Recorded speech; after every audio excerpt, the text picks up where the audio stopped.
Thank Awesome. Good evening, everybody. Welcome back to Sankofa Community Conversations.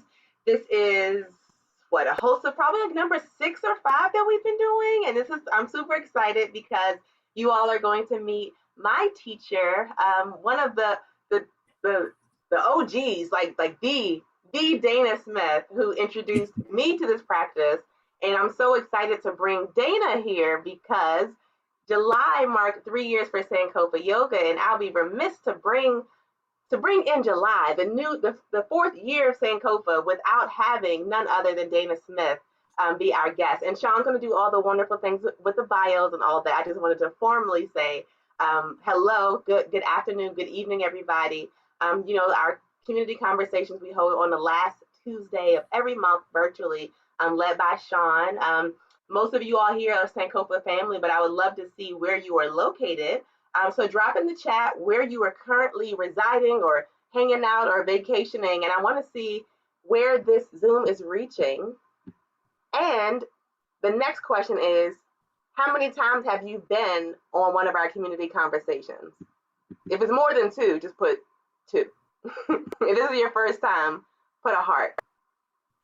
I asked a lot of questions, didn't I? It's all good.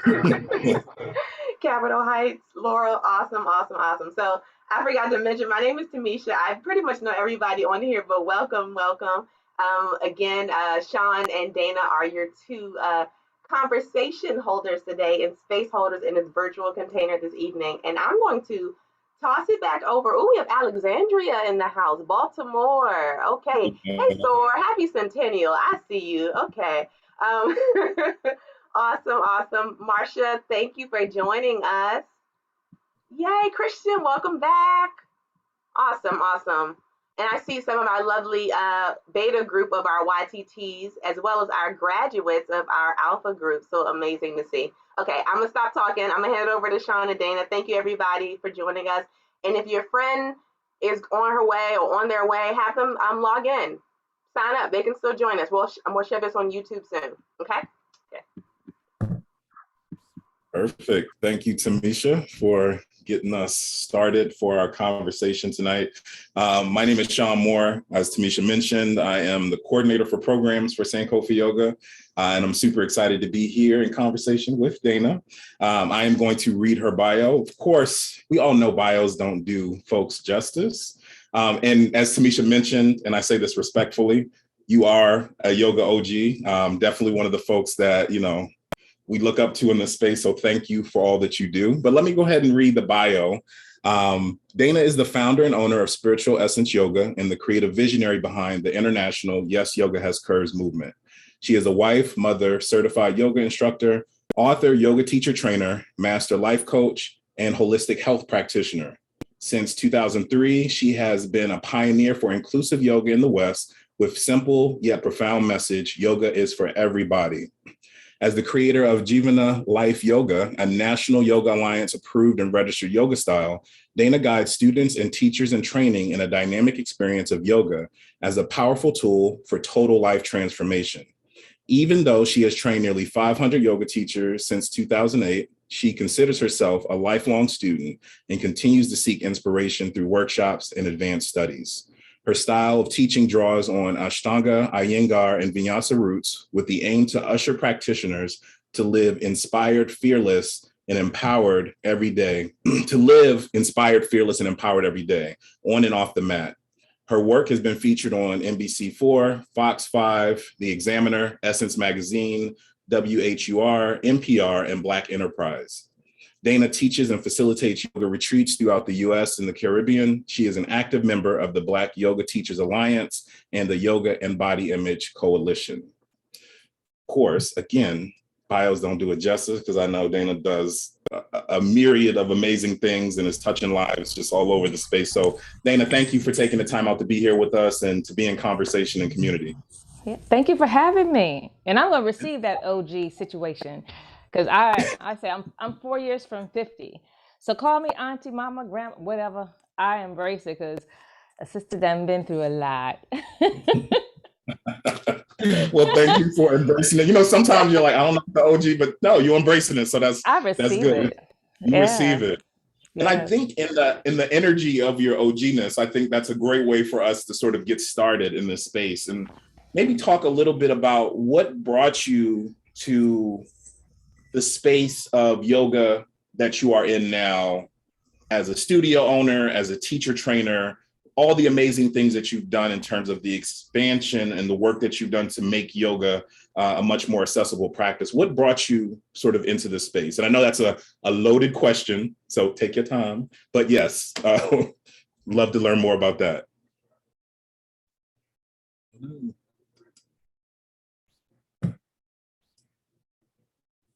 Did I freeze? I think Dana may have frozen. Okay. I was looking, I'm like, is it me? Is it my internet? Don't worry, y'all. We're going to get back in the flow. It's cool. I think we were all having Wi-Fi issues. If someone has just joined us, I would love to know where you're tuning in from. Lady Renee, where are you tuning in from?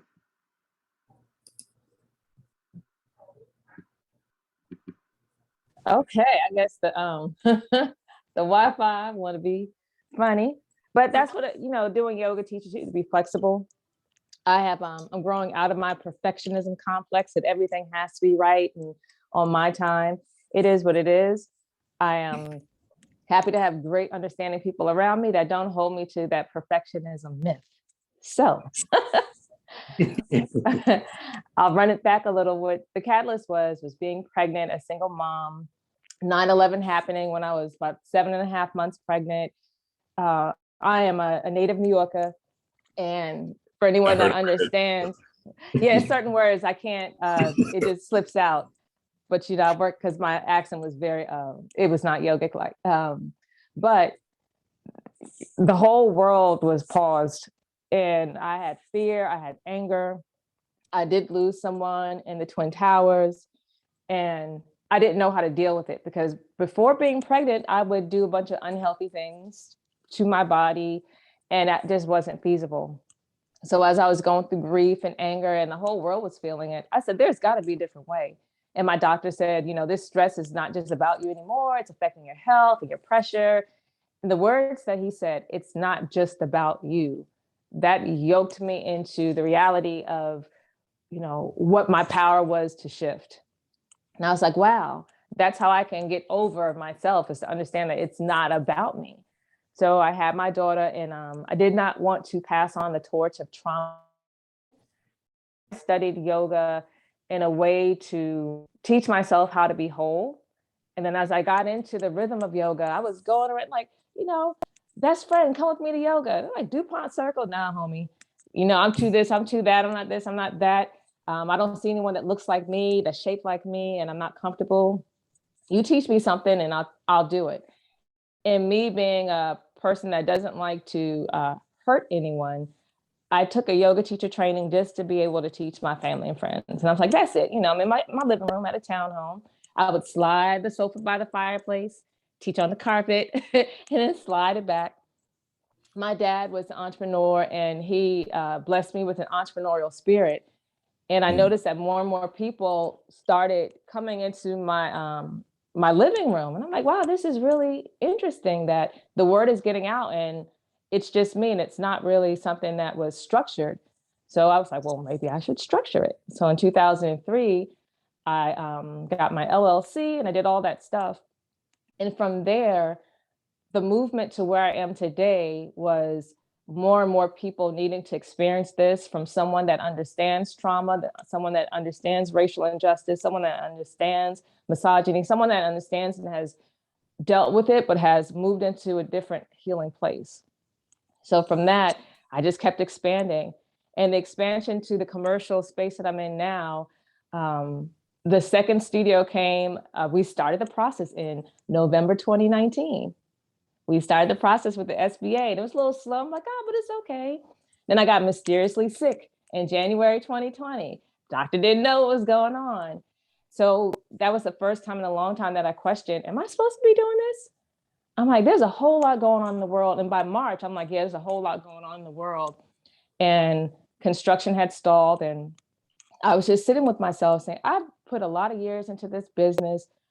I can technically back out of it and no one will look at me as being a failure, because the whole world, and we're still recovering, but there was something in my spirit that said, this is something new for people. Just like with 9/11, the world is in shock, in turmoil. And who am I to not use the tools to help to keep me at peace? Who am I to not share those tools with other people? So again, it's not about me. It's not about me. So that always helped me to overcome that fear of staying with the business. And it's, even though it's yoga, it is still a business and it can be stressful. But one of the things that I'm looking forward to sharing this evening is that there's a process to you being able to do your passion, and your passion supporting you in a way that you need, not the way somebody else should tell you it needs to support you, but you can do it. And the steps are simple, but the ease comes with how committed you are to checking your ego. It really is. So, and I'm looking for expansion again. I got my eye on the continent. We're about to be over there somewhere. They're trying to pull me to Senegal and South Africa. I said, well, we're going to be over there somewhere, showing them our style of yoga from, their people. So we about to do it again. Listen, I'm excited for you. As you were talking, there's so much that was like resonating. Little hairs on the back of my neck was like, ooh, she talking. When we think about this idea of creating, and it's quite often when we're creating something that hasn't been done before, right? And I think in a lot of businesses, we're sort of stepping out on a limb of something that isn't there yet, but we might have the idea sort of buried in our head. We might have written it down in some reflection or some journaling, but the process of actually having that materialize, how did you work through that? Because I think quite often, I think at a lot of points in our steps, fear sort of travels with us. So in that step to sort of help bring what you're seeing in your head, what you're intuiting, bringing that to the material world, like how did you navigate the fear in that step? So the first thing that I did was I worked on my worthiness. The way that I was raised, one of the survival tools that they gave me was, don't be too this, don't be too that, be 10 times better, but not too good. So there was like this internal conflict. And when I would excel, I always excelled at school and everything. But when I would excel, instead of getting praise, it's like, okay, well, that was good, but it wasn't good enough. So it's like this target that was always moving, this standard that I could never meet. So the first thing I really had to work on before it wasn't even before, because I started my things really quickly. Spirit was just like, let's do it. But my growth has been a result of me reminding myself that I'm worthy, that even though there's a billion people teaching yoga, there aren't a billion me's. There's only one me. So the work that I do for business success, and every day I work on business development, and I'll tell you, 65% of what I work on is the internal dialogue, it's the internal conversation. It is one of the things that we have to understand, Sean, is that motivation is short-lived. Like you'll get up motivated, ready to do this thing, by noon, you're done. So when motivation ends, there always has to be something that inspires you to keep you going. So my inspiration has always been to look at the people that I've been able to help in some way and say, okay, if I wasn't doing what I was called to do, they wouldn't have benefited from this. They would not have been able to reduce their medicines or stand up straight or have less hip pain. So again, it's not about me. So 65% of what I'm doing is like working on the internal dialogue, because when you judge yourself, when you compare yourself, you can't see those messages from the universe. You can't see those divine connections. You can't hear those ideas, or you may hear the ideas, but you're going to judge them as, oh, well, I can't do that. That sounds good. But so it's really about the first step to being an entrepreneur and being successful is to know that you're worthy and know that you're deserving. And you don't need to beg, borrow, plead, or ask for nobody's forgiveness to do it. You can do it. No one has to give you permission. No one. I feel like you looking right at me. I'm taking it. With that, I think uncertainty becomes another sort of area that we sort of sift through.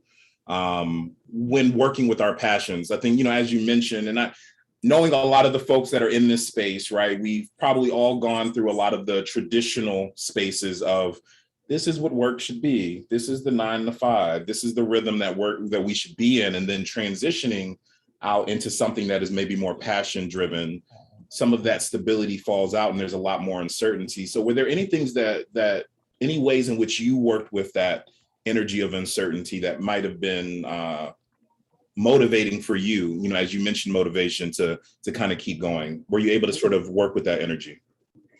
The way I worked with uncertainty was I do a whole lot of things. I got like a whole lot of feathers in my hat. But when I felt like, okay, I got a lot of things that I could do, but what's going to keep the lights on? I turned to the thing that I felt most comfortable with. So for me, stepping out on faith, I was very comfortable with people in offices, corporate folks, because I knew their language and I knew their stress. So I said, okay, what I'm going to do is just focus on doing what I know. And I had a part-time job. But the key is for those that are still working and they want to get really grounded is you cannot put your emotions and all your efforts in that thing that's not your passion, because that is one thing that keeps you uncertain and just kind of in and out of it. So it is, okay, I give myself permission to work this 9 to 5 or 5 to 9, whatever it is, but I'm only doing this so that I can come up for air and really root into what I want to do. But you can't use either as an excuse. You can't use either as an excuse because the ego loves it when you get distracted. So it is being able to every day put in the energy and the effort on one thing. So a lot of us are creative minds and we got so many ideas. Oh, we'll do this, we'll do that, and this way, that way. We can, when you're just starting out, focus on one thing, and it's okay to focus on the thing that's easiest for you to do. And as you focus on that thing that's easiest for you to do, and you get really, really good at it, then you can start to add other things. But the important aspect is to make sure that you're not judging yourself for not being successful right away. You're not judging yourself that you're not, like the Joneses over there. The grass is never greener in the Joneses' yard. It just is not. See what you have. And sometimes it takes you I have a group of cheerleaders that when I'm feeling down, I'll send a text like, oh, I don't know, this is not working out. And they say, Bish, come on now, you got this. So you have to have your cheerleaders, just people that they know your love language and they can pour into you in some way. And that neutralizes uncertainty. Sometimes a step back, how far you've already come. But doing better than I thought, because when you're in things are not flowing right, we always make it seem worse than it is. So focus on that one thing, get really good at that one, doing something else so that you can come up for air. Don't judge yourself about it and don't put your emotions in it. That's like, none of us want to, and I don't know if I can do a little cousin, none of us want to half-ass anything, right? But we don't have to see it as that. We can just say, I'm choosing to do this job that's not my passion because it will pay into my passion, and be okay with it. So if you're working a job right now, you can't stand the smell of the building, withdraw emotions from it. We've been there, right? Coming at like, oh God. Withdraw your emotions from it. Would help me. My last gig was as a government contractor with the NIH, and it's so toxic. And I would go in there and have the little water cooler conversations with everybody. But then I realized, like, no, this is getting my emotions all stirred up. So when I left that building, I would brush myself off and I would leave that stuff at the building, and I wouldn't take anything emotionally home with me, because it does drain you from your passion work. So be very clear. If you need to do something else to pour prosperity into what you want to do, it's okay. It's okay. Give yourself a deadline with it. I'm gonna tell you, give it. Don't say, oh, I'm gonna do this until what's the, put a date down, circle it on the calendar. Tell someone knows how to annoy you in a loving way. Tell them that date and tell them to bother you if you still up. But be kind. And I hope that answers your questions, because I tend to I'm so passionate about this stuff. I'm so passionate, and for everyone listening, if I can do this with all of the history of the trauma and abuse and everything that I've had in my life. And I don't name it because I don't want it to have power. I just reference it so that you know that I have experienced life in the sharp edges of life. But if I can do it and make it through all that I've gone through as a human being, anybody can do it. Anybody can do it. You just need to believe in yourself. And when your motivation ends, and the motivation, it comes and goes quick, quick, quick, make sure that there's someone, something that is inspiring you to keep going. Mm. Yeah, I'm sorry for these pregnant pauses. I'm just taking it all in. It's all good. Yeah, one of the questions I would ask, and just for our audience that's listening, start thinking, if you got questions, start thinking about them, start generating. Some in the spirit of saying might open up the questions a little bit earlier, because I think sometimes it's important for folks in the space to maybe get what's, especially for this sort of conversation. So if you have questions, go ahead and feel free to drop them in the chat. The question I'll ask you is, as we're sort of working with our passion work, do you have any tips for folks who are looking to find more clarity around their passion work, where it's like, I might have an idea, I see it, but I'm trying to figure out, is this the right lane? Is this the right audience? Is this the right method to deliver? Like, how did you, as you've continued to evolve, how did you continue to find clarity when I'm sure there were a lot of maybe options or ideas on the table, but you were like, nope, I'm actually going to step into this direction, and that direction took you to the next step? Yeah. I only do the things that serve me, that feed my soul. I don't do things that I have to say, I don't want to do it, but I could do it. And it's going to bring in a little, money and prosperity.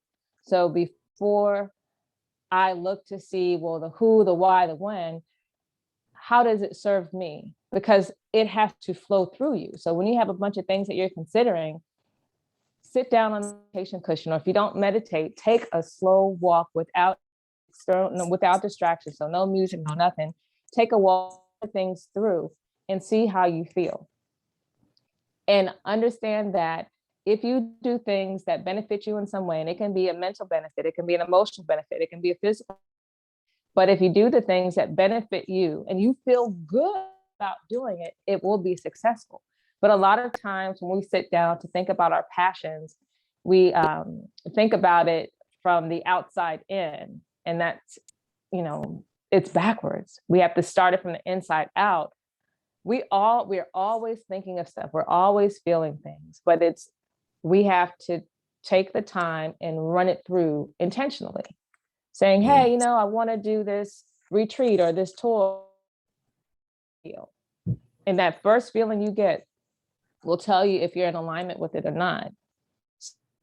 From the inside out rather than the outside in, it's all a job, because what we're seeing and what we're experiencing is because we have cultivated it on the inside through the emotions, and see how you feel about it. And also the people that are going to be a part of it, how do you feel about them? And it's okay to say, no, our frequency doesn't line up. It doesn't line up, but it's okay. It's okay. So run it through and see how you feel about it. When we talk about business, we don't realize that business is a feeling, breathing, living thing. It's not just the brick and mortar. It's not just the classes or the services. It's a breathing thing. And it has to come through us. Everything that we do comes through us. And if it's coming through us, banging and knocking, then that's what we're going to give. And it's not going to feel good. Thank you for sharing that and putting that into the space. As I'm listening, I'm thinking a little bit more intentionally about sort of how that shows up. And so I guess the question I have for you, what are there additional tips you would share for someone who's maybe in that explorative space around, taking that leap, maybe leaning a bit more into that, what feels uncertain, but they know or are aware that it's the direction of their passion work? Any additional tips that you feel, compelled to share in that way? Yeah. So I have like my 3 W's: the what, the why, and the who. The what is, okay, I'm going to use yoga for an example, because I know we have a lot of the yoga graduates and YTTs.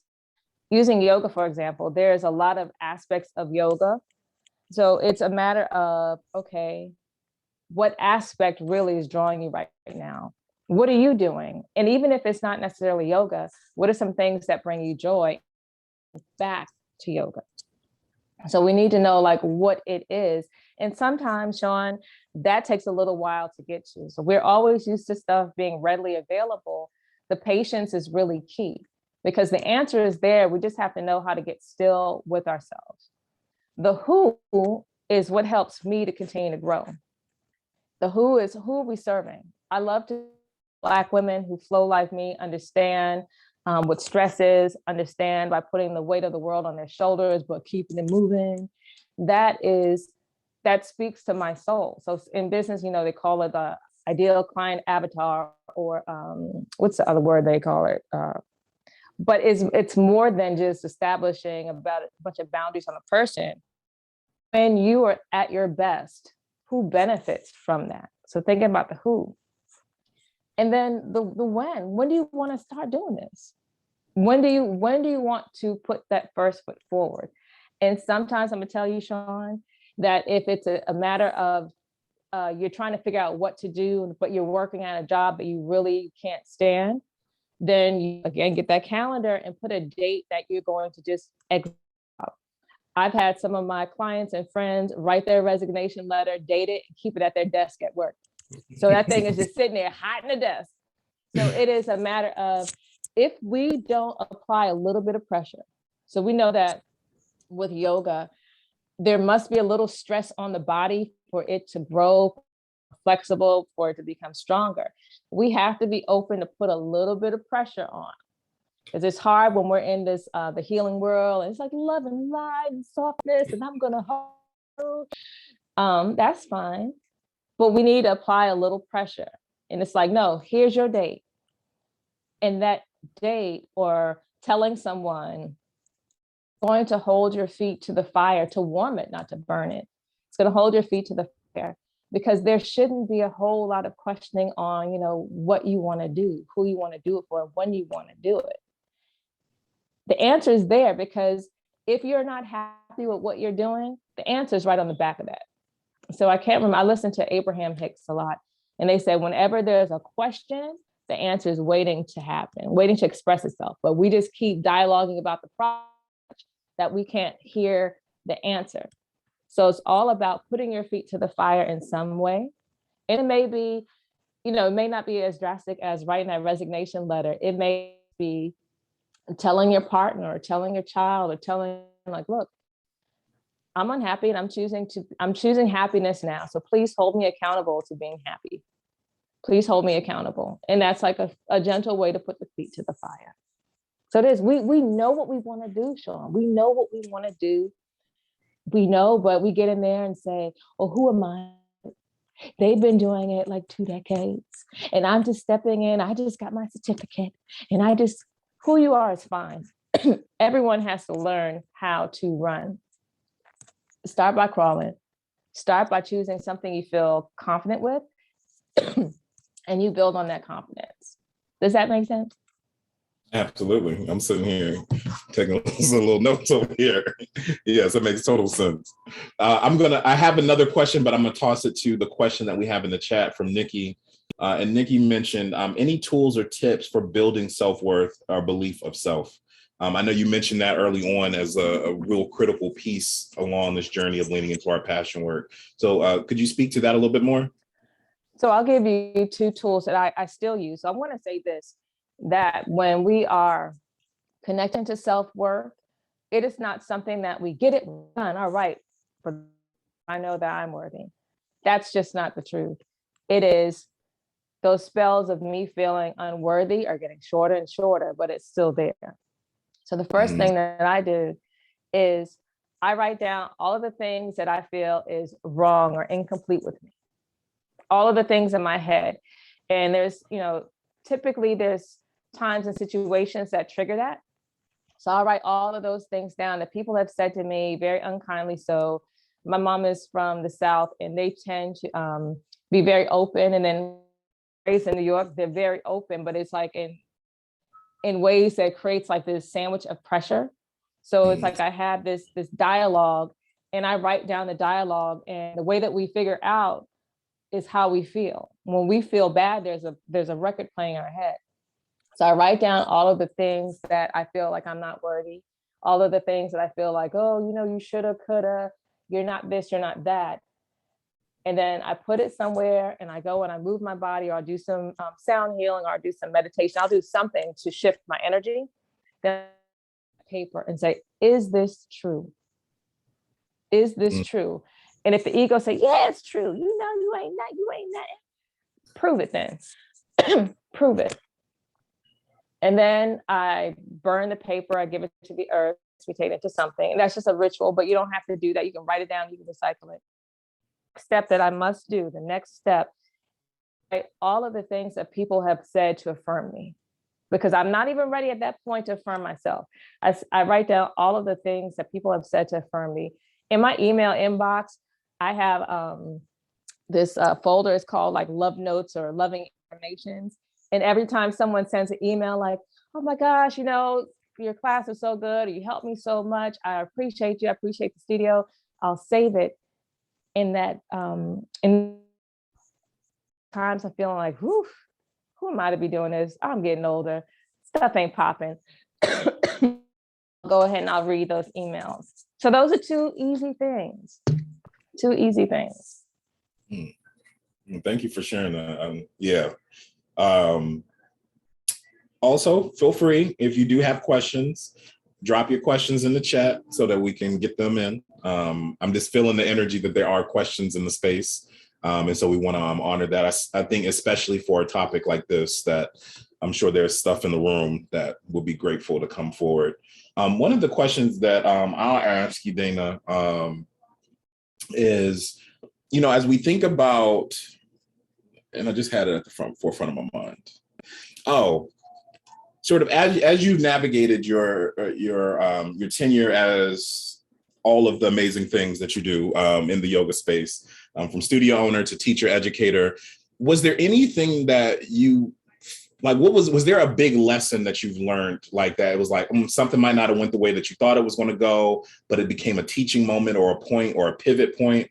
Was there something sort of along your journey or your path that really became a critical moment to pivot in a new direction? Most definitely. And it was very recent. It was during the pandemic, actually. And I say this because up until that point, I hadn't had anything that made me sit down and like want to cry or shout or something else. Pandemic happened, COVID, and I had long COVID. Had a YTT going on, and we literally had to shift online, and stuff fell apart because the way that I was rocking at that time was I did 95% of it by myself, because again, that mentality to keep it going. And that was a lot of space to hold, and I didn't ask for help.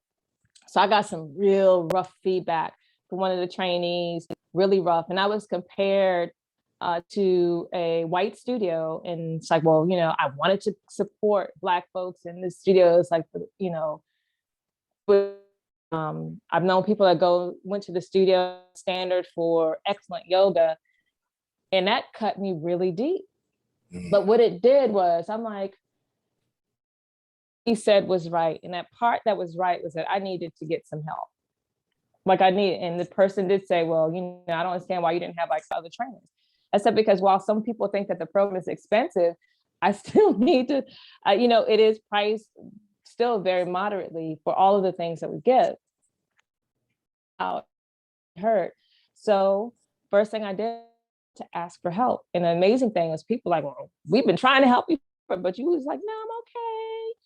The second thing that created the shift is I started to decolonize the way I was teaching.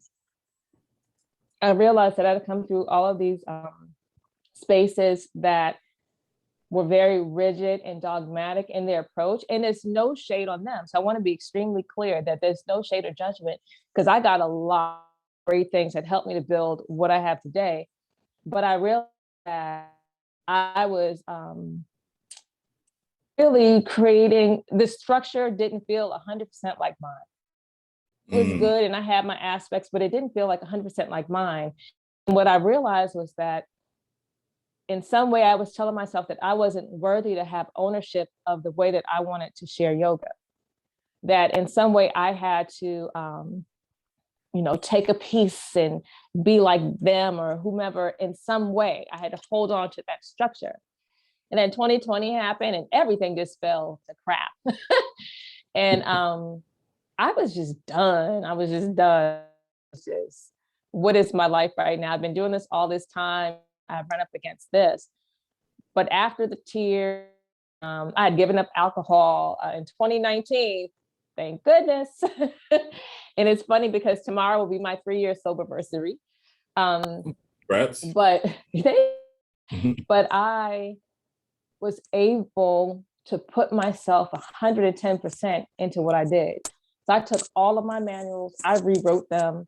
And there's a lot of educators here is to rewrite something that you just, child.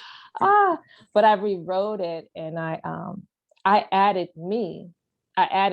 One of the most amazing things that I did was there was a lot of references to he in the manual, but that's how I was taught. And I was like he, she, them, non-defined. And also telling my students that, hey, I'm still learning how to acknowledge and respect someone with they want to be called. So give me a little grace.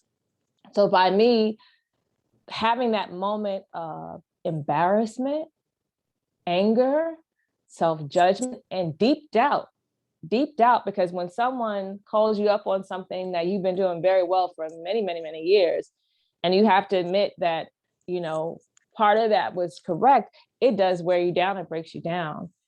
But the beauty of it was I used my tools, not to pacify myself, but to look myself in the mirror. That list that I wrote down, like I was telling, I gave earlier, I wrote that down and it took me 2 days. It took me 2 days because of all of those things. And now, because of that, I was able to create what I want. It has me all up and through. So it feels good, though it was a turning point for me. It was a turning point because when you're doing something for so long, you always have to make it fresh.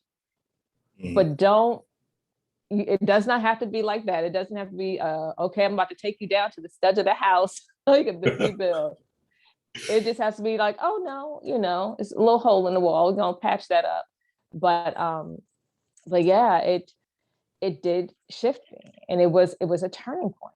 And I say that the pandemic for me has been a blessing because it has caused me to completely shift and pivot the way I do stuff. I never wanted to do anything online. I was just like, no, like even now on video, I'm like, okay, my name is Dana Smith and I don't like to be on video, but I'm doing videos for my social media every day because that was a lie I was telling. Thank you. They are great. Because I was telling myself that lie that this is how I had to do this thing, that I can be in it, but not in it. I can show my face sometimes, but don't be showing your face all the time. But that's not the truth. When we're doing something that we're passionate about, people need to connect with us. Even if there's wonderful people that you're working with, people need to connect with us. So we must be like fully in it. So for those that haven't started their path yet, you have a great opportunity now to really determine how you want to show up, And all the business stuff, it actually comes a little bit later. Yeah, there's some things that you can do, but if you want to build a really strong business, get really settled in your soul on how you want to do this thing. What do you want it to look like? Who do you want to serve? And when do you want to do this? And I think, Sean, you said earlier, or maybe I heard it and it triggered something else. When you decide to walk in your passion, you get to decide how many people you're going to work with, how those people make you feel, what time you're going to get up. I was for quite a while, I'm like, I would get up early every morning. I said, I just want to get up at 10 o'clock. So I like 6 months, I was getting up at 10 o'clock, but then my youngest was just taking my days. I'm like, no, we back up at 6. But I made that decision and it felt really good that I can have things exactly how I want and everything else is going to catch up to you. So don't stay in your head about things are not moving quickly. They're only moving as quickly as you believe they are. So, yeah. I'm gonna take that one. I'm gonna take that one too. We have a really good question in the chat that I'll share from Christian. Christian mentions, how do you balance the prioritization of your passion and your desire to share it with others along with your own personal healing? I think this is a really good question because I think sometimes as business owners, we forget that we got to do the work too. So I would love to hear your perspective on this. Well, one thing that gives me is hypocrisy. So how am I going to hold space for someone's healing? And I've not done that for myself. So I always start my, on Sunday, every Sunday at 8 p.m. and I have an alarm that goes off. I plan out my self-care first for the week. And then I do all business stuff under it. My passion cannot be done to its fullest without me taking care of myself. And self-care is one of those tricky things where I think the media has it where it's like spa services and things like that, but self-care can be affirmations in the mirror.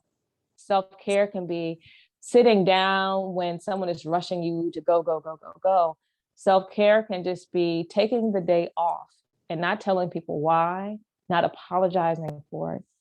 So your self-care must come first. If you don't have the luxury or the resources to have anything complicated or long, start your day with 5 minutes of self-care. And that 5 minutes can be very impactful and powerful.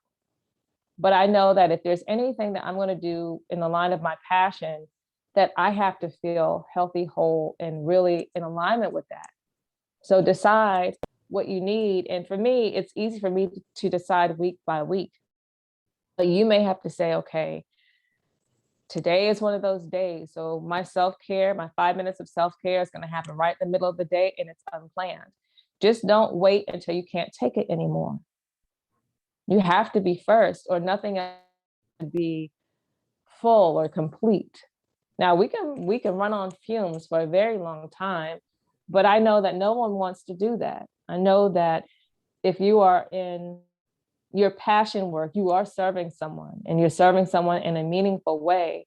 But if you understand that this work is flowing through you, you deserve to take a minute, 5 minutes. You know, I do at this point in my life, I have privilege to do things like get on a plane. And I know not everyone is able to do that at this moment. So determine what are the things that feed your soul. And if you don't know, then you spend this week figuring out what are the small things that you do for yourself. You go, all right, I'm back. Just 5 minutes, just 5 minutes. And I hope that was clear because I feel that question in my bones because when I first started out, it was the expectation that I would serve my community to exhaustion and drag myself home and whatever energy I had left. And it was often nothing. Then I would take care of myself. And then it did start to affect my desire to be around people. And because I was attracting people that I'm going to say took advantage, but I attracted that because I didn't understand that boundary that should have been non-negotiable. So just knowing that it's okay for us to say, whew, I wasn't doing this right initially, but I understand now. So I'm going to feed myself first instead of taking the leftovers. I'm going to feed myself first. And that's going to allow us to maintain energy. You know what, Sean, one thing that comes up with passion work, if we don't feed ourselves first, it's this thing called resentment. It's resentment.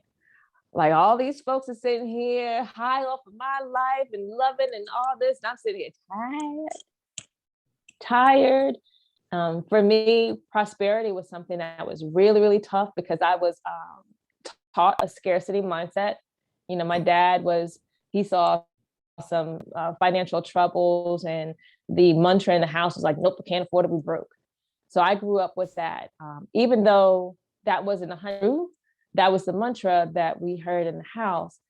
So I carried that energy for many, many, many, many years. And I would be very nervous to invest in myself, very nervous to invest in my dreams. But then I realized that our time is limited here, and why not? Why not? Like, we really deserve to enjoy each moment. And that doesn't mean without challenge, because challenge makes it better, and challenge doesn't have to be bad, but we must pour into ourselves, or else we are going to resent it. And it is nothing worse than sitting back and everyone's happy. You're like, I just want to go home. Why are we still here? I'm tired. And Yeah, that's another one where I'm like, yeah, no, I get it. Yeah. But I think that actually spawns another question that I have for you, because, one of the things that I've had to work through from a business perspective is like scarcity mindset, right? As well. yeah. From the perspective of every time an opportunity presented itself, I just had the urge to say yes, right? And to just like, oh, sure. Yeah. And then at the end, feeling very much empty, right? Of giving of yourself so much. And oftentimes in spaces where it probably wasn't even the right opportunity, right? Right. Was that something that ever came up for you along your journey? And maybe how did you work through that comfortability around using your discernment around the opportunities that were best for you? Yeah, because when I first started out, and I was working for a lot of corporate places, and I would take stuff because they were referring me, but some of the places were toxic. When when I was presented with opportunities, as I realized that it has to be balanced, I would say, okay, it's going to give me this amount of money to pay these bills. I said, but what is it going to cost me outside of these bills? It's going to drain my energy. I'm not going to want to go there. It's going to take me a while to get myself back up emotionally, energetically. It's going to take me about a week after this gig to get back up. Work lost. So let's calculate that. So when something comes in and you're like, you go into the mode of like calculating how this is going to help financially, then you have to also calculate what is it going to take from you energetically and emotionally, because that always comes with a cost. It always comes with a cost. And abundance is energy. So money is energy that it has to come in and it has to go out. There have been some times that account has been on the red. Like, well, that just makes more room for what needs to come. And I had to go a little bit deeper, that at a time where I wasn't prospering my business, I realized that I was embarrassed because all those people said, see, you done quit that good government contracting job and and see, look at you now. And I'm like, and so it's the embarrassment. But I said, this is just how the energy flows. It comes in, it comes out. Me understanding that I get what I expect to get. I said, why am I expecting to be, struggling in this way? Why am I expecting that? Because I was taught. That's where, some of my other peers like, oh, this is not prosperous. I'm like, no, but why are other people prosperous at it and not me? It's like, it's a mindset. So I just learned to get comfortable with the flow of prosperity. Like, woo, it's going to dip and it's going to come back up. But I always expect it to come back up. I always expect that my purpose, my passion, the reason why the Creator has put me here, it will reach who it needs to reach, and I will be supported so that I won't have to serve from the fumes or the bottom of the jar. That everything that I need to do this work and feel happy, healthy, and whole about it, it's going to flow through. It's hard to get in that space. It's times where it's hard to get in that space. And in those times, I push away from checkbook. I close the Excel spreadsheet, and I'll play with my children. I'll hula hoop. I'll do something completely random. And I'm going to tell you, as sure as my eyes are brown, the times I've done that, inspiration has hit, and boom, I have an idea. Boom, that idea is prosperous. Look at that. Whenever you have a problem, the last thing you want to do is sit down and try and solve that problem. When you have a problem that hits you in your head and hits you in your gut, go do something else. Go do something else. Watch a movie. I'm like so into Nollywood movies on YouTube. Oh, they're so bad, but it makes me chuckle. It takes my mind It really does. So when you have a problem, the last thing you want to do is sit down and try and solve it, because you may get an answer for that problem. But like you said earlier, it may put you in a situation where you'll regret it. Like, oh man, that was, it served this problem, but now, I'm sitting, I don't feel good about it. I didn't enjoy it at all. So when you have a problem and something to meet, do something else, something fun, and then it will just come to you. And I joke with people, I said, my business decisions are made on my meditation mat. Like seriously, with my singing bowls. Like, okay, get out of your head. I'm with you there. I'm sorry, I got mom jokes. I apologize, everybody. No, I'm with you there. I'm with you there. Anytime I'm like, pull out a bowl, hit it, let it talk to me, get away from it a little bit, and then sort of come back. So yes. Yeah. I think the last question we have for you is, what's the best piece of advice you've received recently? You can't do it all, so don't even try. And it was like, that's my paraphrase. Like your people would often say, oh, you're doing too much. And what happens is when I get help, I'm like, okay, good. Now I can do double the work. But the greatest advice that I got was, you can't do it all, so don't even try. And I'm paraphrasing that a little bit, because when you're in flow and great things start coming and the things feel good. So it's not like the stuff is coming from the low vibrational place. But when things feel good, you're like, oh gosh, these opportunities are flowing at me. Let me just do this, let me do that. It's like, yeah, you're happy, but you have to take a step back and say, that's a lot. That's a lot. We can't do it all, so don't even try. Be very selective in what and who you give your energy to. Energy is an investment. Energy is an investment. And knowing that investments are a little, unpredictable, you want to invest in something that makes you feel good, whether it sticks around or not. Okay. That felt a little mic drop. That felt a little mic drop for me.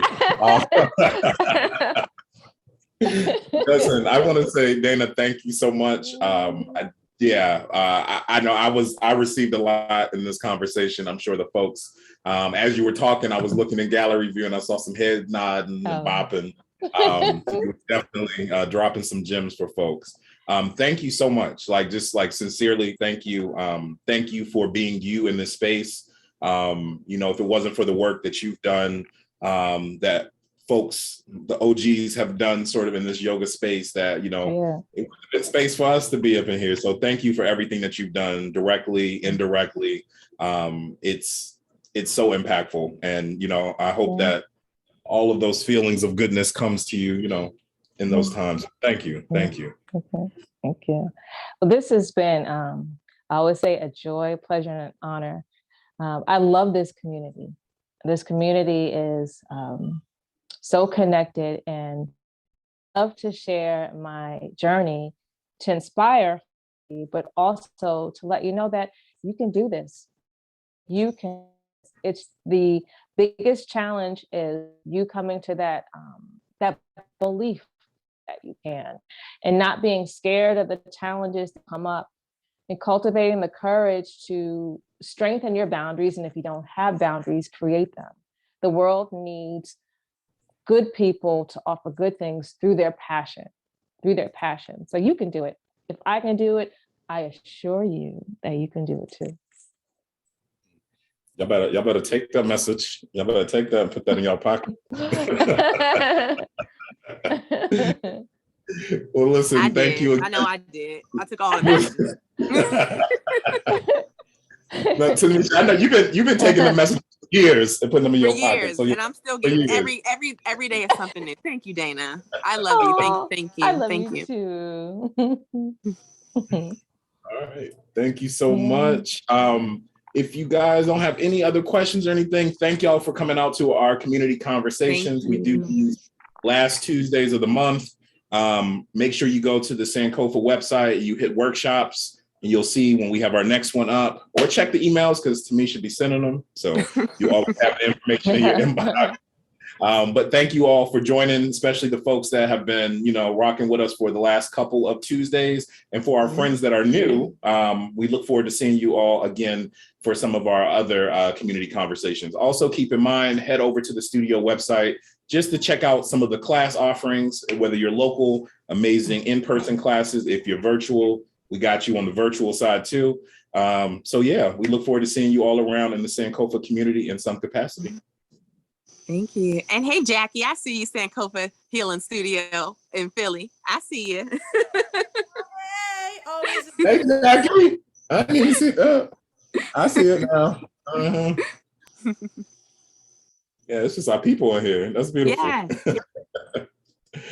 All right, my friends, y'all all have a great night. Peace and blessings, everyone. Peace. Bye, Kim, all the Kims. Welcome, Renee. Thank you for joining us.